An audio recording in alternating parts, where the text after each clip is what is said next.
ఈరోజు మార్నింగ్ లేవగానే రెడీ అయిపోయాను. దాని తర్వాత వేడి నీళ్ళు తాగి మార్కెట్‌కైతే వెళ్ళిపోయాను. అయితే మటన్ అయితే తీసుకున్నాను. తీసుకొని ఇంటికైతే వచ్చేసాను. రాగానే టీ కూడా తాగేసాను. అది అయిన తర్వాత శనగపిండి, ఆట ఇంకా రోజ్ వాటర్‌తో కలిపిన ఫేస్ ప్యాక్. సో, ఫేస్‌కైతే అప్లై చేసుకున్నాను. ఒక హాఫ్ అన్ అవర్ ఉంచి స్నానానికైతే వెళ్ళిపోయాను. దాని తర్వాత బ్రేక్‌ఫాస్ట్ వచ్చేసరికి మిక్స్ డ్రై ఫ్రూట్స్, ఒక ప్లేటు దోసకాయ తినేసాను. చాలా అంటే చాలా బాగున్నాయి దోసకాయలైతే. మంచి ఫ్రెష్‌గా ఉన్నాయి. అదయిన తర్వాత kabuli chana chaat. So, breakfast complete అయిపోయిన తర్వాత బయటికైతే ఎళ్ళాను. సో, ఫ్రెండ్ కలిసి ఇంటికైతే వచ్చేసాను. రాగానే ఇంట్లో వచ్చేసరికి ఈరోజు వెజ్ దమ్ బిర్యానీ, దాంతో పాటు మటన్ ఫ్రై.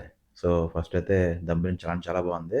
అదిరిపోయింది. అన్ని వెజ్జీస్ అయితే ఉన్నాయి. బీన్స్, పీస్ ఫ్రెష్‌గా వచ్చిన మటర్ మాట ఇవి. ఇప్పుడు సీజన్ కదా! దాంతో బంగాళదుంప, క్యారెట్ అదిరిపోయింది. గ్రేవీ చాలా అంటే చాలా బాగుంది. మంచి టేస్ట్‌గా అయితే అదిరిపోయింది. సో, గ్రేవీ అయితే కలుపుకొని తినేసాను. దాని తర్వాత రైతా వచ్చేసరికి రైస్‌లో కంటే మామూలు సెపరేట్ నంచుకుంటే ఇంకా బావుంటది. సో, మొత్తం కలుపుకొని తినిన తర్వాత అదిరిపోయింది. మళ్ళీ రెండోసారి అయితే యేసుకున్నాను. అయితే ఇంట్లో చేసిన గులాబ్ జామున్ మమ్మీ చేశారు. ఒక తక్కువే తిన్నాను. ఒక 9 తిన్నాను. తినేసిన తర్వాత ఈవినింగ్ వచ్చేసి టీ తాగాను.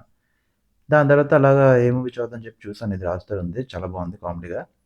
మంచి ఫన్ చూడొచ్చు. అయితే నైట్‌కొచ్చేసరికి సేమ్ అదే మెన్యూ. దమ్ బిర్యానీతో పాటు, వెజ్ దమ్ బిర్యానీతో పాటు మటన్ ఫ్రై మాట ఇది. సో, చాలా అదిరిపోయింది. సో, టేస్ట్ చాలా బాగుంది. నీట్‌గా తినేసి పడుకునే ముందు ఒక గ్లాస్ ఆరెంజ్ జ్యూస్ తాగి ఈరోజు ఎండ్ చేశాను. బాయ్.